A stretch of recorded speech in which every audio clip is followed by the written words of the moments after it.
Welcome back to the channel, Destructive News Network News.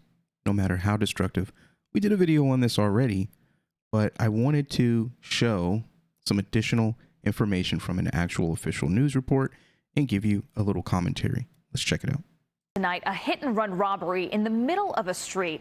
A car hits a man, and then the people in that car jump out and rob the victim twice. And we do want to warn you, the video here is difficult to watch. They spun back on the guy, man. We talked about this. Go check out that video. I'll drop a link to it.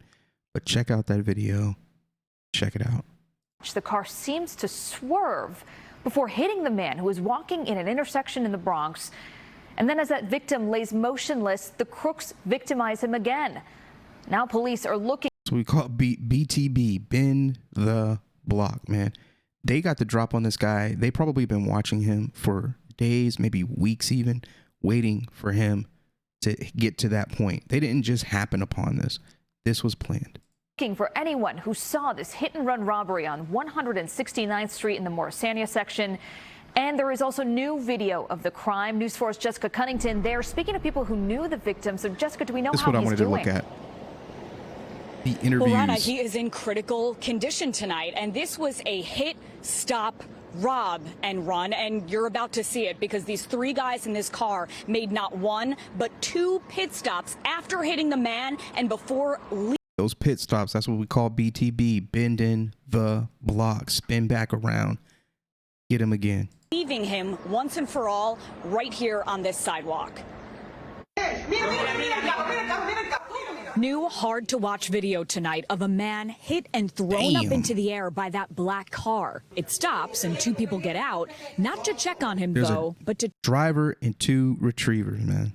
Check his pockets. Police say they took his belongings before driving away. But a minute and a half later, they are back for more, police say, to check the man's pockets again. Seen here, even rolling him over right where they left him before leaving for good. One guy hit him, one guy robbed him, another come over and rob him again? Yo. Oh, no. Oh, it's teamwork. This happened at 6:40 yesterday morning. We're told the 39-year-old victim, who the NYPD says is in critical condition right now, was on his way to work here at this bodega, steps away from where he was hit on 169th and Home Street. Oh, my God. Neighbors heard the man was hurt, but had not seen video of how. He's a guy, good guy, good guy. Yep, normal, everyday citizen, everyday guy, working guy. Detectives are investigating and looking for these three people they say were in that black car, while the victim is at Lincoln Hospital. Yeah, I feel really bad for that laid man up. that got hurt. I gotta walk these streets. Man's probably make enough in a year to never be able to afford to pay off those medical bills. This dude is in critical. They put this man in critical for what? A couple of $100 worth of stuff. You know, and it's scary getting on the train. It's scary walking the streets. You know, you don't know what's gonna happen out here. We do know what's gonna happen, man. We know exactly what's gonna happen. You're gonna get raped. You're gonna get robbed. You're gonna get shot. You're gonna get killed. That's what happens in these neighborhoods. That's what happens in these communities. The police don't care. The police commissioner don't care. The mayor definitely don't care. The DA absolutely don't care. Not only does he not care, but he's actually working with the street gangs against the citizens. Anymore. That is definitely the sentiment out here. Right now, it's unclear if the three people in that black car knew the victim at all. Police right now, of course, still investigating this. And if you recognize any of the people in those photos. Nobody recognize anybody in those photos, Jessica. This is the issue. This man's life is ruined. He gets up every day, goes to work at this bodega.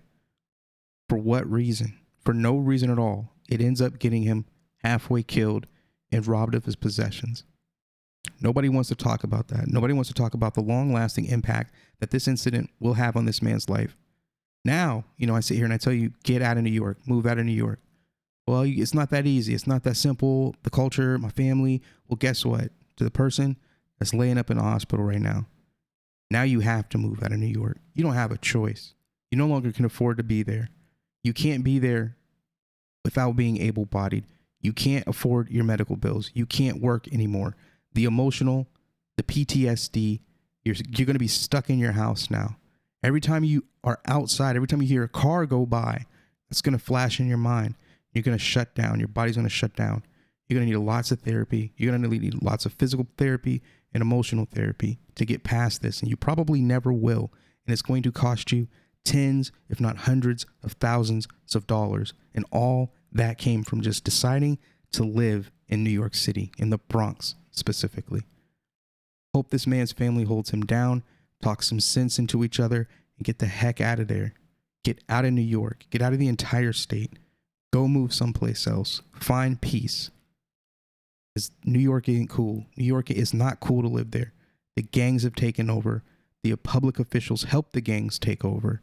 It's a joke. It's a big racket where both sides makes a ton of money doing this. And the people in the middle, like that guy in the hospital, they pay the price.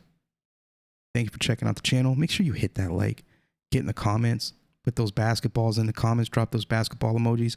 Let's take a look at what people have to say in the comment section.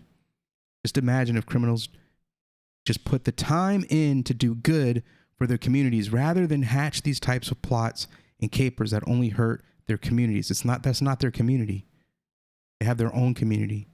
The fear of getting up and going to work every day is what's keeping these folks criminals. No.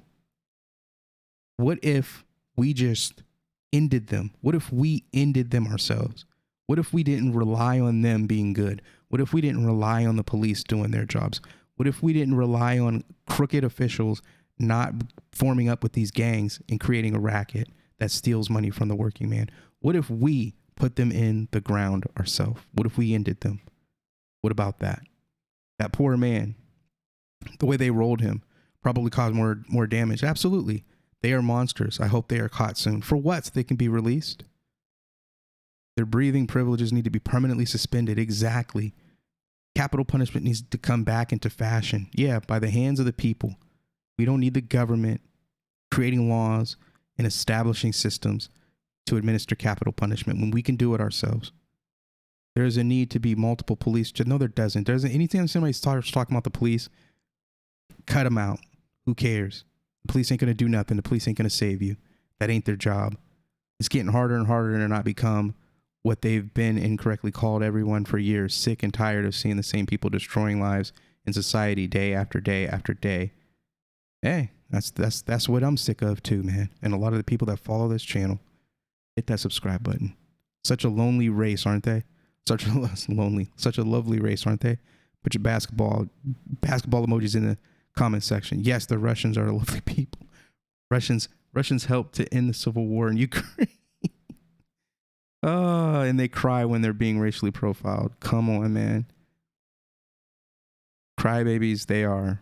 They cry about Sesame Street. It has nothing to do with race. It has everything to do with race.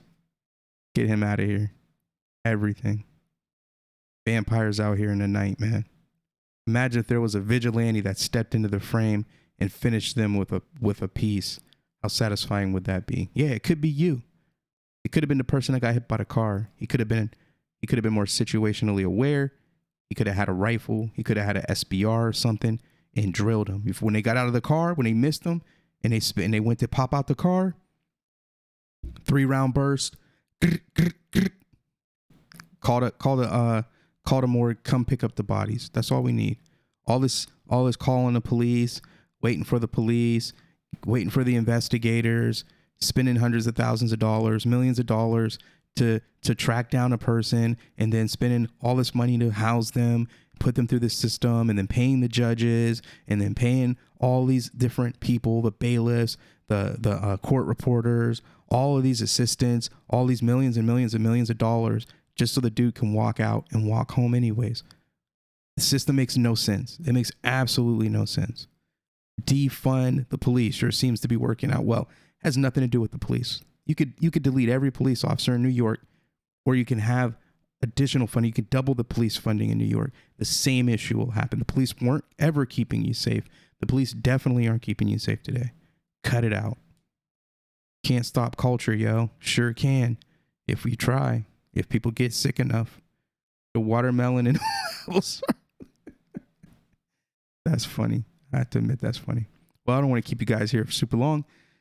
Thank you for checking out the channel. Make sure, again, you hit that like, hit that share, subscribe, drop those basketball emojis in the comment section, and we'll see you on the next one.